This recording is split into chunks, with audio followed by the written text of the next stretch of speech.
Bismillahirrahmanirrahim. Assalamualaikum warahmatullahi wabarakatuh.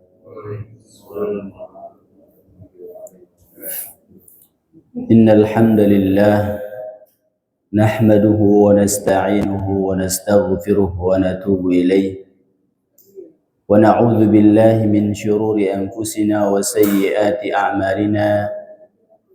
May yahdihillahu fala mudilla lahu ومن يضلل فلا هادي له.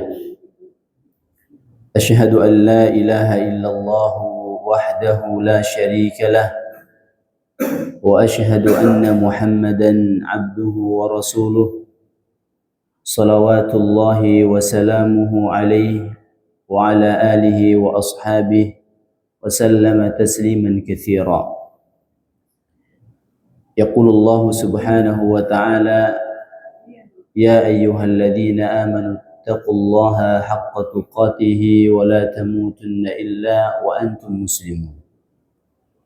وفي آية أخرى قال: يا أيها الناس اتقوا ربكم الذي خلقكم من نفس واحدة وخلق منها زوجها وبث منهما رجالا كثيرا ونساء واتقوا الله الذي تساءلون به والأرحام إن الله كان عليكم رقيبا.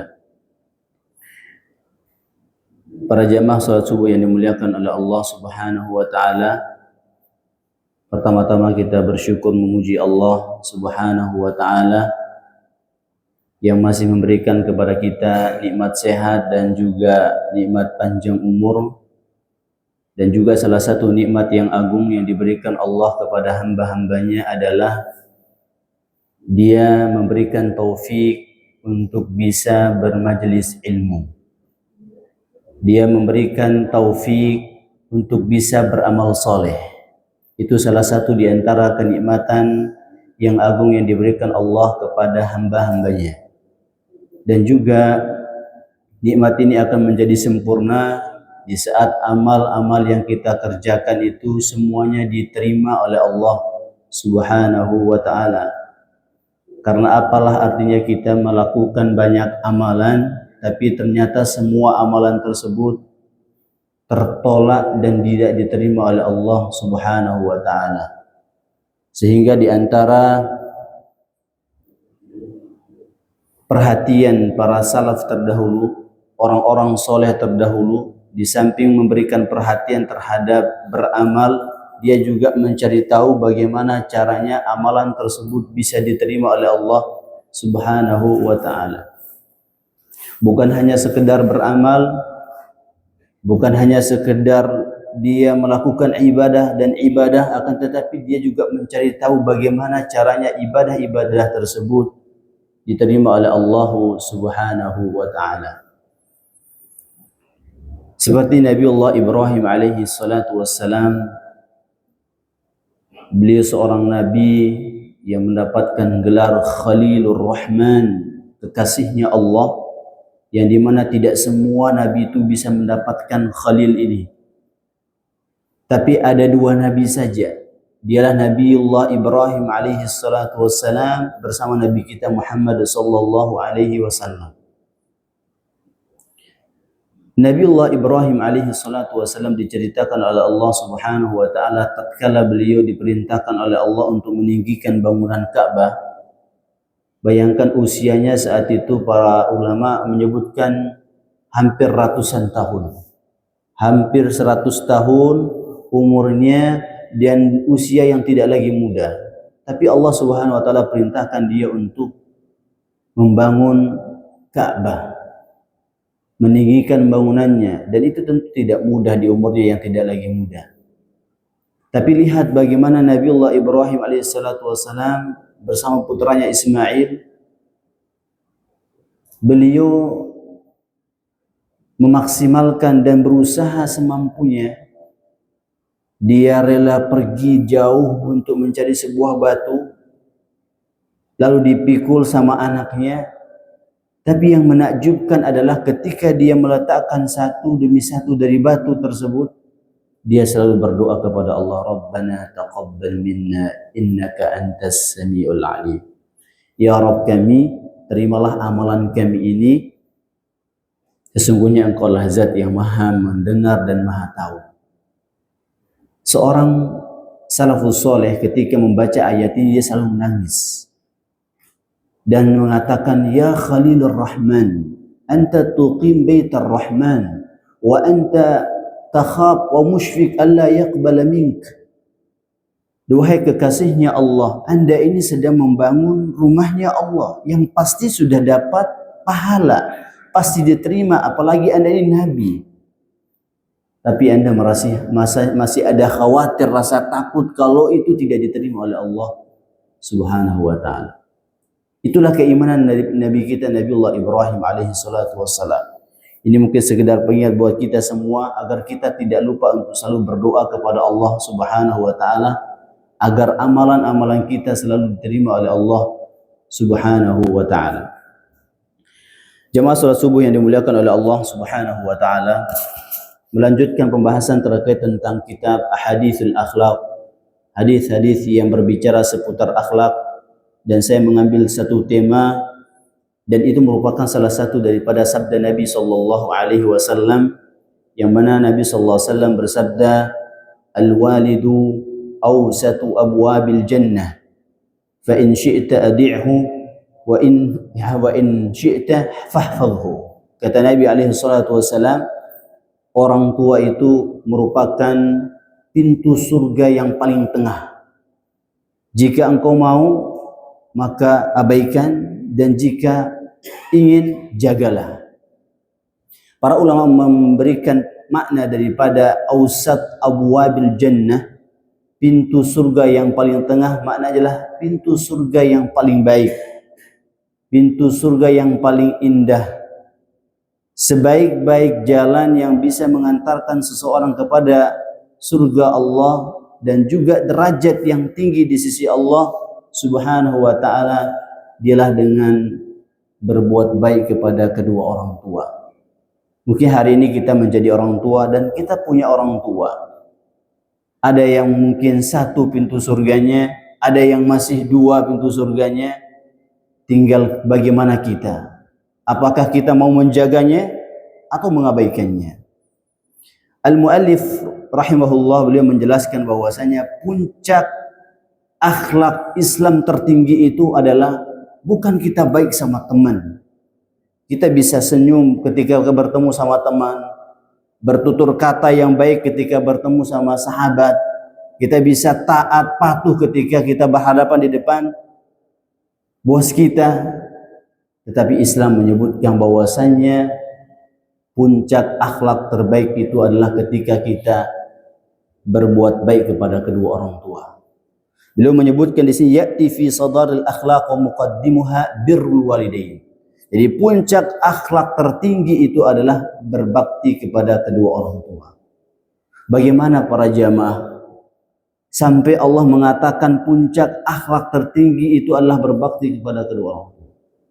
Karena Allah Subhanahu wa ta'ala menggandengkan di antara haknya dengan hak kedua orang tua.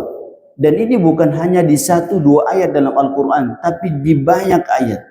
Di antaranya di sini disebutkan di surah Al-Isra ayat 23, Allah berfirman, "Wa qadha rabbuka alla ta'budu illa iyyahu wa bil walidaini ihsana." Dan Allah Azza wa Jalla yang merupakan Tuhan kita semua memerintahkan agar tidak boleh beribadah kecuali hanya kepadanya. Wabil walidaini ihsana, dan berbakti, berbuat baik kepada kedua orang tua. Setelah Allah memerintahkan kita untuk beribadah hanya kepadanya, berikutnya Allah mengatakan berbakti kepada kedua orang tua. Di ayat yang lain juga di surah An-Nisa ayat 36 Allah berfirman, wa'budullaha wa la tusyriku bihi syai'a wabil walidaini ihsana. Dan sembahlah Allah dan janganlah kalian menyekutukannya dengan sesuatu pun, wabil walidaini ihsana, dan berbuat baiklah kepada kedua orang tua. Di surah Al-Luqman, di surah Luqman ayat 14 Allah pun juga berfirman, anishkulli wa liwalidayka ilayya al-masir. Bersyukurlah kepadaku dan berbuat baiklah kepada kedua orang tuamu, dan kepadaku kalian semua akan dikembalikan. Di surah Al-An'am ayat 151 Allah juga berfirman, "Qul ta'alu atlu ma harrama rabbukum alla tusyriku bihi syai'a wa bil walidaini ihsana." Katakan Muhammad, kemarilah kalian aku bacakan sesuatu yang diharamkan Allah kepada kalian. Tidak boleh menyekutukannya dengan apapun, wa bil walidaini ihsana, dan berbuat baik kepada kedua orang tua. Disebutkan oleh muallif ada 4 ayat, tapi masih banyak lagi ayat-ayat yang lain yang dimana Allah Subhanahu wa taala menggandengkan antara haknya Allah yang menjadi kewajiban kita selaku hamba untuk menyembahnya kepada Allah, kemudian dengan berbakti kepada kedua orang tua. Para jemaah yang dimuliakan oleh Allah Subhanahu wa taala, dan inilah yang diikuti oleh para salafun salih. Imam Al-Bukhari beliau mencantumkan dalam kitab Adabul Mufrad tidak 1-2 bab yang berhubungan dengan bakti kepada kedua orang tua, tapi banyak sekali babnya. Kenapa?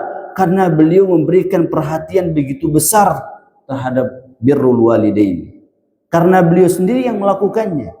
Diceritakan bahwa Imam Al-Bukhari di antara salah satu kebiasaan beliau kepada orang tuanya, karena beliau tinggalnya juga tidak terlalu jauh, bisa setiap hari datang ke rumah orang tuanya. Setiap pagi dia datang dan berdiri di depan pintu ibunya. Untuk ngapain? Beliau tunggu ibunya keluar dan hanya mengucapkan Assalamualaikum. Assalamualaikum kita tahu artinya adalah keselamatan untukmu. Dia mengatakan Assalamualaikum ya ummata, duhai bundaku yang kusayang, semoga Allah memberkahi keselamatan untukmu. Ibunya menjawab, Waalaikumsalam warahmatullahi ya bunayya. Dan juga Allah memberikan keselamatan untukmu wahai putraku yang telah berbakti kepadaku. Ini kebiasaan daripada Imam Al-Bukhari, Abu Hurairah radhiyallahu anhu, dan juga Imam Al-Bukhari karena mengetahui kisah Abu Hurairah seperti ini, beliau mencantumkan dalam babnya bukan hanya 1-2 bab. Banyak sekali bab di kitab Al-Adabul Mufrad yang berhubungan dengan birrul walidain. Sehingga orang yang paling pantas untuk mendapatkan perlakuan yang baik, adab yang baik, akhlak yang mulia bukan teman kita, bukan juga sahabat kita, bukan juga mungkin rekan kerja lah, tapi yang paling pantas adalah orang tua kita. Jangan sampai kita sama teman kita baik, sama karyawan kita Masya Allah bisa memuliakannya, atau sama atasan kita taat luar biasa, tapi ketika pulang ke rumah itu tidak ada di depan orang tua kita. Iyadu billah thumma al-iyadu billah. Ada satu hadis dari Abdullah bin Mas'ud radhiyallahu anhu, dia berkata, sa'altun Nabi sallallahu alaihi wasallam ayyul amal ahabbu ilallah. Kata Abdullah bin Mas'ud, aku pernah bertanya kepada Nabi sallallahu alaihi wasallam tentang amalan apa yang paling dicintai sama Allah Subhanahu wa taala. Qala, yang pertama Nabi menjawab, as-salatu ala waqtiha, salat pada waktunya. Summa ayyun, kata Abdullah bin Mas'ud, kemudian aku pun bertanya kembali kepada Rasul, kemudian adakah amalan selain itu ya Rasulullah? Maka Nabi SAW menjawab, thumma birrul walidain, kemudian berbakti kepada kedua orang tua. Qultu thumma ay, kemudian aku pun bertanya kembali, kemudian apa ya Rasulullah? Al-jihadu fi sabilillah, berjihad di jalan Allah. Jika kita perhatikan, yang pertama salat, yang kedua berbakti kepada kedua orang tua, yang ketiga al-jihad di jalan Allah Subhanahu wa taala. Jihad diletakkan setelah berbakti kepada kedua orang tua. Artinya apa? Bahwasanya seseorang itu tidak boleh melakukan jihad jika tidak diizinkan oleh kedua orang tuanya. Jadi jihad atas izin kedua orang tuanya. Suatu ketika ada seorang pemuda datang kepada Rasulullah sallallahu alaihi wasallam dan ingin ikut berjihad bersama Nabi alaihi salatu wasallam. Maka Nabi bertanya, apakah ibumu masih hidup, orang tuamu masih hidup? Maka Nabi sallallahu alaihi wasallam laki-laki itu mengatakan, "Na'am ya Rasulullah." Maka kata Nabi SAW, falzimha fa inna tahta rijliha al-jannah. Kembalilah kepadanya karena di bawah telapak kakinya adalah surga Allah Azza wa Jalla. Allahu Akbar. Maka dia pun pulang. Ada juga yang datang kepada Rasulullah SAW dan ingin dibaiat oleh Rasulullah SAW dan dia biarkan orang tuanya dalam kondisi menangis. Maka Nabi perintahkan kepada dia, irji ilaihima adhikhuma kama abkaitahuma. Kembalilah kepada keduanya, bikin dia itu tertawa sebagaimana engkau meninggalkan dia dalam kondisi menangis. Maka dia pun juga kembali atas perintah Rasulullah sallallahu alaihi wasallam. Maka di sini Rasul sallallahu alaihi wasallam menyebutkan tatkala Abdullah bin Mas'ud bertanya tentang amalan apa yang paling dicintai oleh Allah, ini juga menunjukkan semangatnya para sahabat dalam mencari tahu tentang amalan-amalan afdaliyah. Amalan-amalan yang lebih utama daripada yang utama. Amalan-amalan yang lebih baik daripada yang baik. Banyak amalan-amalan yang baik dan ada juga amalan yang lebih baik. Ini menunjukkan semangatnya mereka dalam mencari amalan tersebut. Dan juga hadis ini membuktikan dan menganjurkan kepada kita semua untuk mencari tahu tentang amalan yang bisa mengantarkan kita kepada cintanya Allah Subhanahu wa taala. Yang kita butuhkan adalah cinta Allah, bukan cinta makhluk. Kalau makhluk ketika cinta sama kita, terkadang ada maunya para jemaah. Dan itu tidak lama. Kadang satu pekan dia senang sama kita, pekan berikutnya bisa benci sama kita. Satu bulan dia suka, bulan berikutnya sudah bisa jadi musuh kita. Sehingga yang kita butuhkan adalah cintanya Allah Subhanahu wa taala. Dan pertanyaan Abdullah bin Mas'ud kepada Rasulullah sallallahu alaihi wasallam tentang amalan apa yang paling dicintai oleh Allah, huwa nabi'un an shiddati raghbatihim fil khair. Ini muncul dari hatinya yang begitu senang terhadap kebaikan. Orang yang senang melakukan kebaikan, dia akan mencari tahu kebaikan yang paling baik lagi. Makanya dia bertanya kepada Rasulullah sallallahu alaihi wasallam, supaya apa? Liyaf'aluhu wa liyanalu bidzalika mahabbatallah. Supaya mereka bisa kerjakan, dengan demikian dia bisa mendapatkan cintanya Allah Subhanahu wa taala. Dan di antara doa Nabi alaihi salatu wasallam yang selalu dipanjatkan juga kepada Allah, Allahumma inni as'aluka hubbak wa hubba man yuhibbuk wa hubba amalin yuqarribuni ila hubbik. Ini doa Nabi. Ya Allah, aku minta kepadamu cintamu. Wa hubba man yuhibbuk, dan juga orang yang cinta sama kamu. Wa hubba amalin yuqarribuni ila hubbik, dan juga cinta terhadap suatu amalan yang dimana amalan ini bisa mendekatkan aku dan bisa mendapatkan cintamu. Yuqarribuni ila hubbik, dia bisa mendekatkan aku untuk bisa mendapatkan cintamu ya Allah. Doa Nabi alaihi salatu wassalam, Allahumma inni as'aluka hubbak wa hubba man yuhibbuk wa hubba amalin yuqarribuni ila hubbik.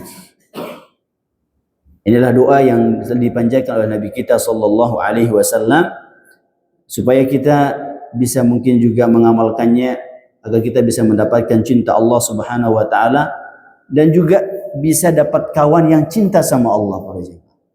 Karena bahaya ketika kita baik tapi kawan yang enggak baik, bisa jadi kita akan menjadi enggak baik. Karena kata ulama, as-sahibu sahibun. Kawan itu bisa menarik kawan lainnya.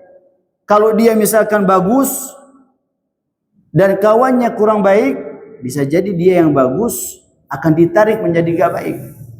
Tapi kalau misalkan dia lagi kurang semangat, tapi di sekelilingnya adalah orang-orang yang semangat, orang-orang yang semangat itu yang menarik dia untuk menjadi lebih semangat. Karena kita terkadang datang namanya penyakit futur, malas, ngapa-ngapain malas, itu namanya futur.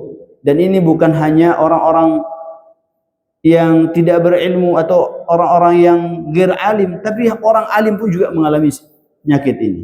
Tapi ketika kita merasa bahwa kita sedang futur, bukan diam di atas kefuturan tersebut, melainkan kita harus mencari tahu siapa yang lagi semangat.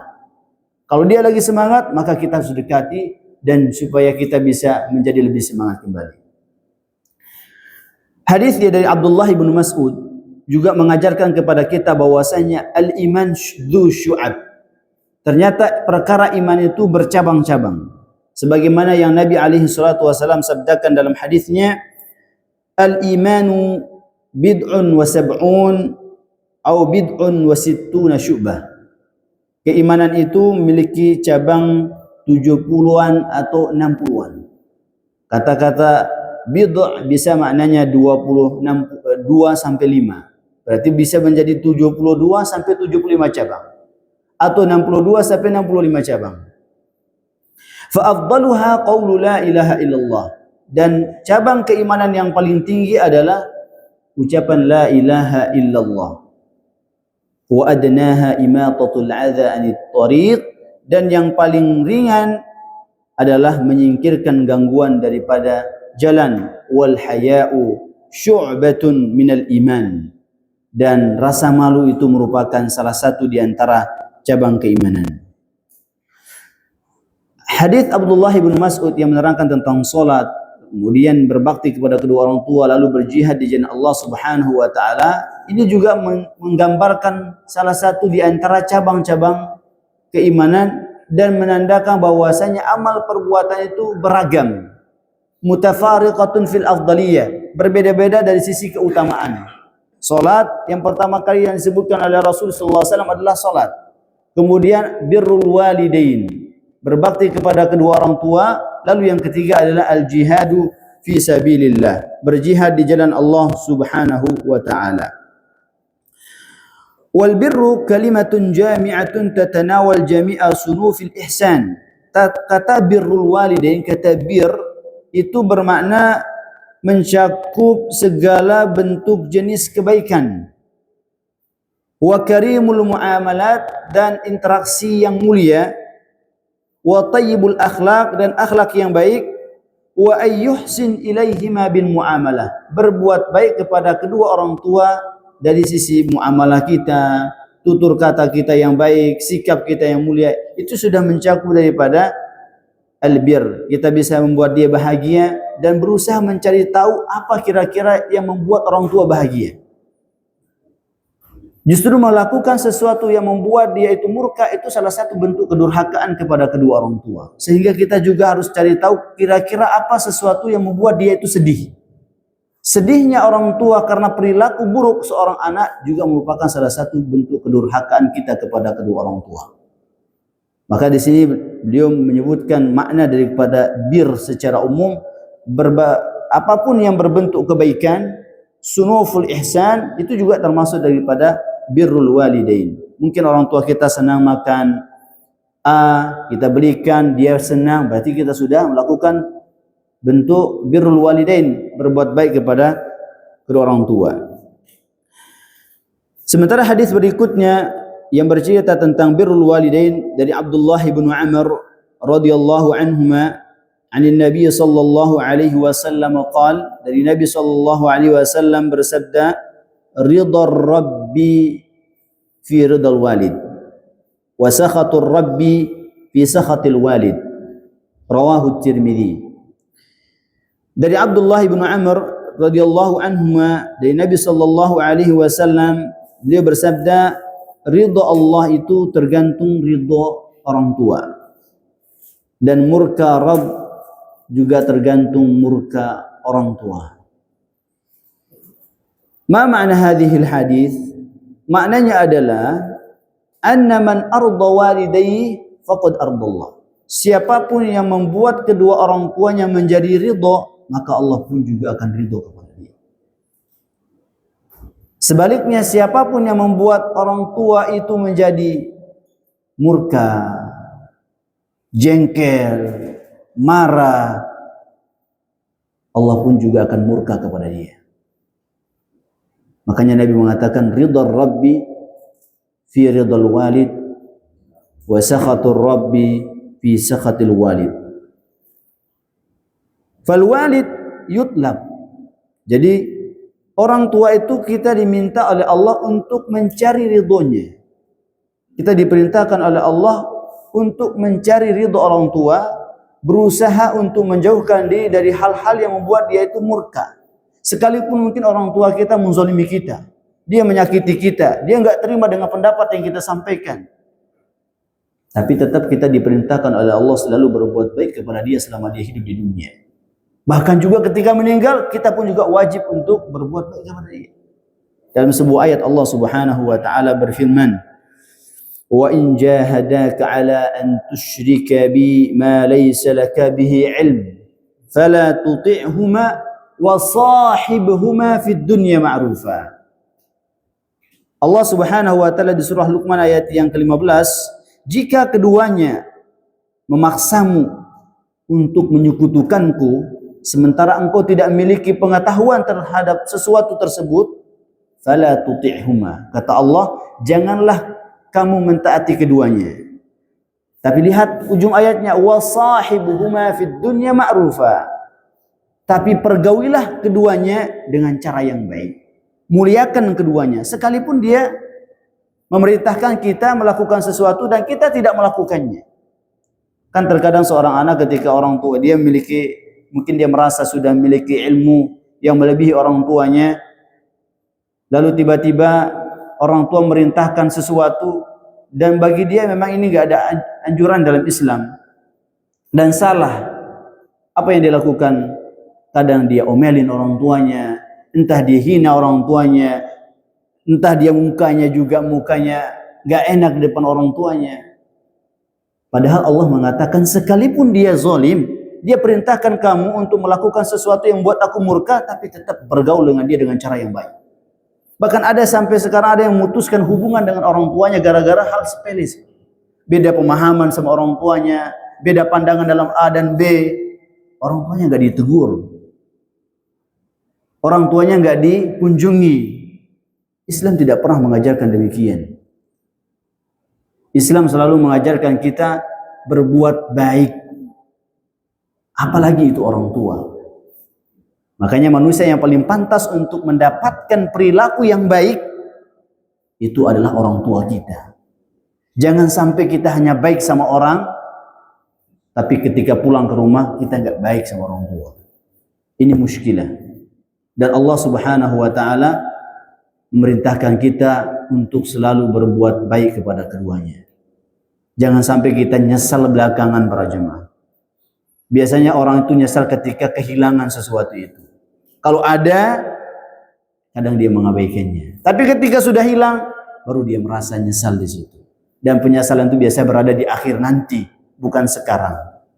Sehingga ketika kita masih mampu untuk melakukan kebaikan untuk keduanya, maka lakukan semampu kita. Karena itu adalah merupakan perintah agama kita, agama Islam. Dalam sebuah hadis Bahz bin Hakim dari ayahnya, dari kakeknya, dia berkata, "Qultu ya Rasulullah, man abar?" Wahai utusan Allah, siapakah orang yang paling pantas aku harus berbuat baik kepadanya? Nabi bilang, ummuk, ibumu. Qultu thumma man? Kemudian siapa ya Rasulullah? Ummuk, ibumu. Qultu thumma man? Kemudian siapa ya Rasulullah? Ummuka, ibumu. Thumma man? Thumma qala fil rabi abuk. Yang keempat kalinya baru Nabi SAW mengatakan ayah. Hadis ini terghib fi birril adalah anjuran untuk selalu berbakti kepada seorang ibu dan menjelaskan kepada kita bahwasanya ibu itu memiliki hak yang lebih besar dibandingkan ayah dari sisi berbakti kepadanya. Karena dia disebutkan di sini, kenapa ibu disebutkan sampai 3 kali oleh Rasulullah SAW, kemudian ayah disebutkan cuma sekali. Disebutkan li'anna al-mu'anat wal mukabadah wal juhd alladhi hasala lil ummi fi wujudil walad lam yahsul lil abi. Karena keletihan, kemudian juga kesusah payahan, kemudian juga kesabarannya dalam merawat anak, dan ketika melahirkannya itu tidak didapatkan oleh seorang ayah. Dia yang mengandungnya, dia yang melahirkannya, dan juga dia juga yang merawatnya. Alhamlu wa thiqaluhu, kehamilannya dan beratnya hamil. Bapak-bapak kan belum pernah merasakan hal seperti itu. Kita sebagai ayah belum pernah merasakan bagaimana rasanya hamil, bagaimana rasa sakitnya melahirkan. Makanya suatu ketika ada pemuda dari Yaman, dia datang kepada Abdullah bin Umar radhiyallahu anhu, dia pergi ke kota Makkah, dia gendong ibunya, dia tawaf. Ya, dia tawaf karena ibunya sudah usia lanjut, sudah nggak bisa lagi melakukan tawaf sendiri, sehingga dibantu sama anaknya, digendong para jemaah. Setelah itu dia datang kepada Ibnu Umar. Apakah dengan ini aku sudah bisa membalas kebaikannya? Apa kata Ibnu Umar? Itu belum bisa membalas walau satu tarikan nafas saat dia melahirkan putramu. Satu tarikan nafas itu belum. Apalagi 2, 3 dan seterusnya. Ada juga yang datang kepada salah seorang sahabat Nabi alaihi wassalatu wassalam dengan kasus yang sama. Dia gendong ibunya dengan dia persiapkan kekuatannya. Mungkin bapak-bapak udah pernah dengar kisahnya Uwais Al-Qarni. Dia itu bukan sahabat Nabi para jamaah. Hidup di zaman Nabi tapi bukan sahabat Nabi. Karena yang disebut dengan sahabat itu adalah orang yang bertemu sama Nabi SAW, lalu dia mengimani apa yang dibawa oleh Nabi SAW. Yang ketemu sama Nabi banyak, tapi tidak semuanya menjadi sahabat Nabi SAW. Kenapa? Karena dia tidak percaya dengan risalah yang dibawa oleh Nabi SAW. Sehingga Uwais Al-Qarni saat itu, dia tidak sempat datang ke majelis Rasulullah SAW, tapi sudah mendapatkan tiket masuk surga. Tiket doanya pas dijawab sama Allah. Dari siapa? Dari Rasulullah SAW. Yang menghalangi dia datang adalah karena baktinya yang begitu besar kepada kedua orang tuanya. Makanya Nabi SAW berkata kepada para sahabat, engkau kalau ketemu fulan, ciri-cirinya orang ini seperti A, B, C, disebutkan oleh Rasulullah SAW, dan tinggalnya di sini, kalian harus minta doa kepada dia. Di depannya ada Abu Bakar, di depannya ada Umar, orang-orang ahli surga, tapi masih diminta oleh Rasulullah SAW untuk minta doa sama dia. Dan ini Masya Allah para jamaah, itu kelasnya Uwais Al-Qarni, yang bukan sahabat tapi memiliki kekuatan doa yang luar biasa karena baktinya kepada kedua orang tua. Ana pernah ketemu juga dengan beberapa kawan yang Masya Allah dari sisi kedekatannya sama orang tua, dia punya waktu setiap pekan itu karena dia nggak bisa telepon, dia nggak bisa pulang setiap hari, dia nggak bisa telepon setiap hari, tapi ada satu hari itu wajib hukumnya dia selalu telepon orang tuanya. Dan itu nggak diganggu gugat oleh siapapun. Kita datang mau bertamu itu nggak terima. Nanti dulu. Ana ada waktu ana sama orang tua dari jam sekian sampai jam sekian. Apa yang Allah berikan untuk dia? Ada